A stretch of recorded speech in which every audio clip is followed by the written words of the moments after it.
My fellow Americans, I want to speak to you tonight about the need for us to lower the temperature in our politics. And to remember, while we may disagree, we are not enemies.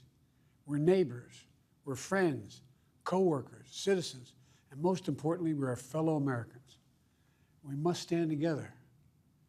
Yesterday's shooting at Donald Trump's rally in Pennsylvania calls on all of us to take a step back, take stock of where we are, how we go forward from here. Thankfully, former Trump is not seriously injured. I spoke with him last night. I'm grateful. He's doing well, and Jill and I keep him and his family in our prayers. We also extend our deepest condolences to the family of the victims who was killed. Corey was a husband, a father, a volunteer firefighter, a hero, sheltering his family from those bullets. We should all hold his family and all those injured in our prayers. Earlier today, I spoke about an ongoing investigation. We do not know the motive of the shooter yet. We don't know his opinions or affiliations. We don't know whether he had help or support or if he communicated with anyone else. Law enforcement professionals, as I speak, are investigating those questions. Tonight, I want to speak to what we do know. A former president was shot, an American citizen killed, while simply exercising his freedom to support the candidate of his choosing. We cannot, we must not go down this road in America. We've traveled it before throughout our history. Violence has never been the answer, whether it's with members of Congress of both parties being targeted and shot, or a violent mob attacking the Capitol on January 6th, or a brutal attack on the spouse of former Speaker of the House, Nancy Pelosi, or information and intimidation on election officials, or the kidnapping plot against the sitting governor, or an attempted assassination on Donald Trump. There is no place in America for this kind of violence, or for any violence ever. Period. No exceptions. We can't allow this violence to be normalized. You know, the political record in this country has gotten very heated. It's time to cool it down. We all have a responsibility to do that. Yes, we have deeply felt strong disagreements. The stakes in this election are enormously high. I've said it many times that the choice in this election we make in this election is going to shape the future of America and the world for decades to come. I believe that with all my soul. I know that millions of my fellow Americans believe it as well. And some have a different view as to the direction our country should take. Disagreement is inevitable in American democracy. It's part of human nature. But politics must never be a literal battlefield, and God forbid, a killing field. I believe politics ought to be an arena for peaceful debate, to pursue justice, to make decisions guided by the Declaration of Independence and our Constitution. We stand for an America, not of extremism and fury, but of decency and grace. All of us now face a time of testing as the election approaches. And the higher the stakes, the more fervent the passions become.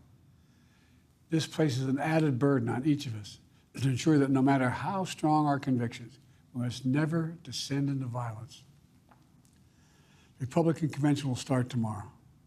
I have no doubt they'll criticize my record and offer their own vision for this country. I'll be traveling this week making the case for our record and the vision, my vision of the country, our vision. I'll continue to speak out strongly for our democracy, stand up for our Constitution and the rule of law, to call for action at the ballot box, no violence on our streets. That's how democracy should work. We debate and disagree. We compare and contrast the character of the candidates, the records, the issues, the agenda, the vision for America. But in America, we resolve our differences at the battle box. You know, that's how we do it, at the battle box, not with bullets.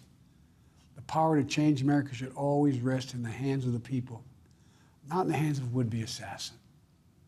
You know, the path forward through competing visions of the campaign should always be resolved peacefully, not through acts of violence.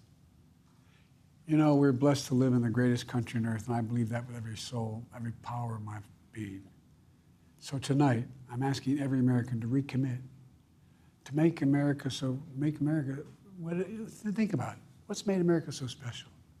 Here in America, everyone must be treated with dignity and respect, and hate must have no safe harbor.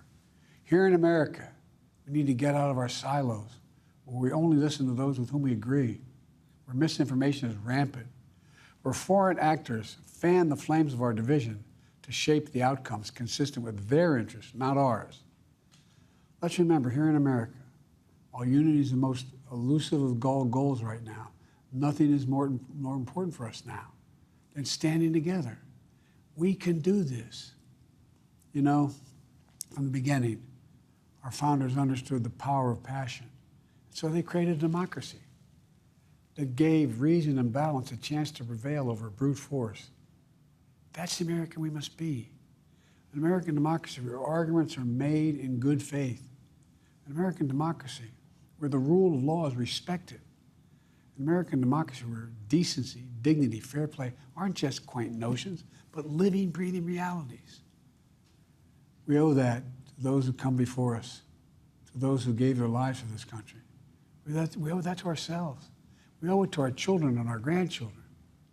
Look, let's never lose sight of who we are. Let's remember we are the United States of America. There is nothing beyond our capacity when we do it together. God bless you all, and may God protect our troops.